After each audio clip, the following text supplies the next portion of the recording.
မင်္ဂလာပါခင်ဗျာပြိုင်ပွဲတစ်ပွဲမှာဆူရဖို့အတွက်လက်ရည်ကောင်းနေုံနဲ့မပြည့်စုံပါဘူးစီမင်းစီကံသိရှိနားလည်ထားဖို့လိုပါတယ်အဲ့ဒီမှာစီမင်းကိုဘယ်လိုချင်းကပ်ရမလဲဆိုတော့ local rule နဲ့ပတ်သက်တဲ့ချင်းကပ်ပုံချင်းကပ်နည်းလေးကိုကျွန်တော်ဒီနေ့မျှဝေပေးပါမယ် pro တွေ amateur တွေ junior ကလေးတွေကျွန်တော်တို့ရိုးရိုး handicap player တွေအားလုံးပြိုင်ပွဲတွေအမြဲတမ်းကစားနေကြပါတယ်ကစားတဲ့အခါမှာကျွန်တော်တို့ tournament rule တွေ local rule တွေကျွန်တော်တို့ထုတ်ပေးထားတာရှိပါတယ်စာရွက်ထုတ်ပေးတာရှိသလို notice board မှာကပ်ပေးထားတာလည်းရှိပါတယ်ကစားသမားတော်တော်များများကဒါကို neglect လုပ်ပါတယ်တိတ်မဖတ်ကြဘူးရိုက်နေကြပုံစံမျိုးတိုင်းဝင်ရိုက်ပါတယ်အဲ့ဒီမှာကိုရမယ့်အခွင့်အရေးကိုမသိတော့ဘူးကိုမလိုရမယ့်ကိစ္စတွေတားမြစ်ထားတဲ့ကိစ္စတွေကိုမသိတော့ဘူးအဲ့တော့မလိုလားအပ်တဲ့ပြစ်ဒဏ်တွေကြခံရတယ်မလိုလားအပ်ပဲအချက်ရည်တွေများသွားတာရှိတယ်အဲ့လိုမဖြစ်အောင်ကျွန်တော်ဒီနေ့စီးမြင့်နဲ့ညီချင်းကပ်ပုံချင်းကပ်နည်းလေးညဝေပါမယ်ပထမဆုံးကြိုတင်ပြဋ္ဌာန်းထားတဲ့ local rule ကိုအစအဆုံးသိချဖတ်ပါကိုအနေနဲ့ဘာတွေအဓိကသတိထားမယ်ဆိုတာ gist လေးတွေထုတ်ထားပါဒါအရေးကြီးပါတယ် local rule ထဲမှာဘာတွေပါလဲဆိုတော့ OB တွေပဲနေရာမှာရှိမယ် penalty area တွေကဘယ်လို drop zone တွေရှိတယ် drop zone တွေမရှိဘူးတချို့ penalty area တွေက drop zone ဆိုလို့ရှိရင် drop zone မှာရရင်ဟိုအားသာချက်ရှိတယ်လေအဲ့တော့drop zone တွေကြောင်းတိထားဖို့လိုတယ် ground under repair လို့ခေါ်တဲ့ GUR တွေတိထားဖို့လိုတယ်နောက်ပြီး immovable obstruction တွေကဘာတွေပါလို့သတ်မှတ်ထားတာတိထားဖို့လိုပါတယ်စသဖြင့်ကျွန်တော်တို့ရေးထားတာတော်တော်များများပြည့်ပြည့်စုံစုံလေးရေးပေးထားလေးရှိတယ်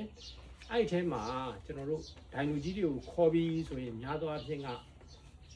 free draw နဲ့ penalty draw မှာ free draw တွေတောင်းတာအတွက်ကိုများပါတယ် free draw ဘယ်ဟာရမလဲဘယ်ဟာမရဘူးလဲလို့ကြီးကြတာများတယ်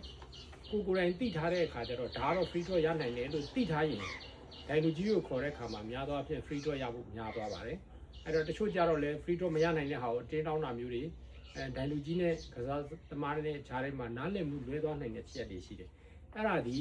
tournament rule local rule ကိုတေချာဖတ်မထားလို့ဖြစ်ပါတယ်အဲ့ဒီမှာတေချာဖတ်ထားမယ့်အပိုင်းလေးနှစ်ပိုင်းကိုကျွန်တော်emphasize လုပ်ပေးပါမယ်တေချာဖတ်ထားဖို့လိုတာက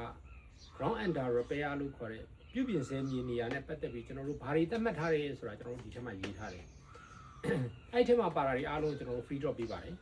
အဲ့တော့အဲ့ဒါဘာတွေလဲဆိုတာကိုကစားသမားတွေကသိထားဖို့လိုပါတယ်ဥပမာကျွန်တော်တို့ president ကရေတကွန်တောင်မှာလုပ်ခဲ့တဲ့ပွဲဆိုရင်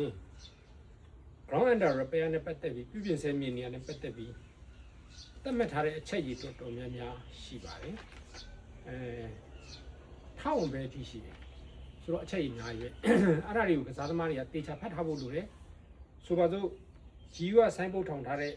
နေရာတွေအဖြူအောင် line တို့မှုကျိုးတို့မှု plastic နဲ့ဆွဲထားသောနေရာတွေဒါတော့ကစားသမားတွေကုန်သိတယ် GUR လို့ရေးထားတာ哦မြက်တစ်စိုက်ထားတဲ့နေရာများမြက်ပြားအစ်စ်ကတ်ထားသောနေရာများပန်းခင်းများအားလုံးဒီ flower bed တွေပန်းခင်းတွေဆိုလို့ရှိရင်ရမရမသိတော့ဘူးဒါလေးကိုကြိုဖတ်ထားရင်ကျွန်တော်တို့ကဒါဒီ free draw ရတယ်ဆိုပြီး MPC ကရှာပြီးရိုက်ရုံပဲ MPC ကမရှာတဲ့ဒိုင်လူကြီးခေါ်လိုက်ရုံပဲပေါ့နောက်တဲပုံတွေကြောက်ခဲပုံတွေမြေကြီးတုံးမှုတဲလက်တလောဖို့ထားမြေဖြန့်ထားသောနေရာများစသည်အဖြစ် GUR မှာဘာတွေပါတယ်လဲဆိုတာကစားသမားတွေကတေချာဖတ်ထားဖို့လိုပါတယ်အဲ့ဒီအပြင်နောက်တစ်ခုထပ်ဖတ်ထားဖို့လိုတယ်အဲ့ဒါဒီ immovable obstruction လို့ခေါ်တဲ့ရွှေ့ပြောင်းမရတဲ့လူလုံတားဆီနောက်ဆက်ပစ္စည်းတွေပါမရွှေ့မပြောင်းနိုင်တဲ့လူလုံတားဆီနောက်ဆက်ပစ္စည်းတွေပါဆိုတော့ဘာဂီဝေးတွေပါတယ်ဗျာနားနေဆောင်တွေပါတယ်ဗျာလျှက်စစ်မီးတိုင်တွေပါတယ်ဗျာချို့ကွင်းနေမှာဆိုရင် yardage လို့ခေါ်တဲ့